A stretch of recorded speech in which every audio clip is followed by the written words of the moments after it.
ચોમાસું માથે અને ટ્રેક્ટરમાં ડીઝલ નહીં. જગતના તાતની આંખે હવે ચિંતાનું વાદળ. જામ ખંભાળિયા પંથકમાં ડીઝલની અછતે ખેડૂતોની હાલાકી વધારી છે. હાઇવેના પંપો પર જથ્થો આવે છે પણ અફવાઓ વચ્ચે તુરંત ખૂટી જાય છે. એક પંપથી બીજા પંપ સુધી ધક્કા ખાતા ખેડૂતોનો સમય અને મહેનત બગડે છે.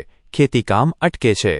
તંત્ર સામે સીધો સવાલ, જગતના તાતની હાલાકીનો જવાબ કોણ આપશે?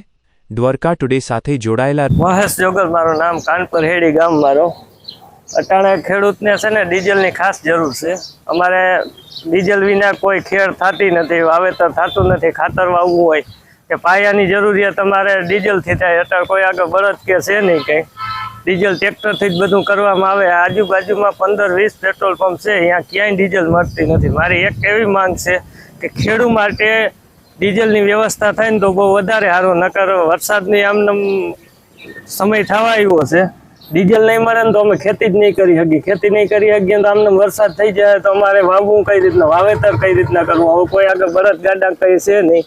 એટલે મારી એક માંગ છે કે જો ખેડૂતને ડીઝલ મળે ને તો વધારે સારું. નકર જગતનો તાત વાવણી નહીં કરી શકે. હાલની પરિસ્થિતિ એવી છે કે પેટ્રોલ પંપ ઉપર ડીઝલનો જથ્થો આવે એવા ખેડૂતોનું ઘર્ષણ વધી જાય છે. જ્યારે ખબર પડે કે આ પેટ્રોલ પંપ ઉપર ડીઝલ આવ્યું એટલે ખેડૂતોનો એકબીજાની કનેક્ટિવિટીથી ખેડૂતો વધી જાય છે અને માલ તરત પૂરો થઈ જાય છે. અને અત્યારે સિઝન હાલી રહી છે ખેડૂતની, જેના કારણોસર ખેડૂતોને ખેતી કરવામાં બહુ જ પરેશાની ઊભી થઈ ગઈ છે. બળદ તો કોઈ પાસે છે નહીં કે ખેતી કરે.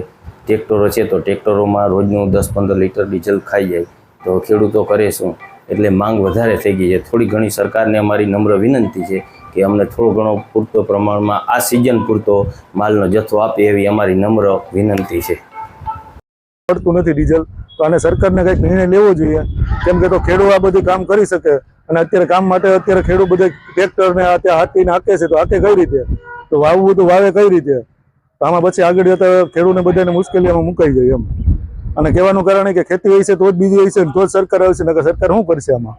બરોબર, ખેડૂત છે તો બધું છે, તો બાજરો, ઘઉં, અનાજ બધું એમાં પાકે. અને ડીઝલ ન મળે તો ખેતી ન થાય, તો ખેતી ન થાય તો માણસ શું કરે? બરોબર.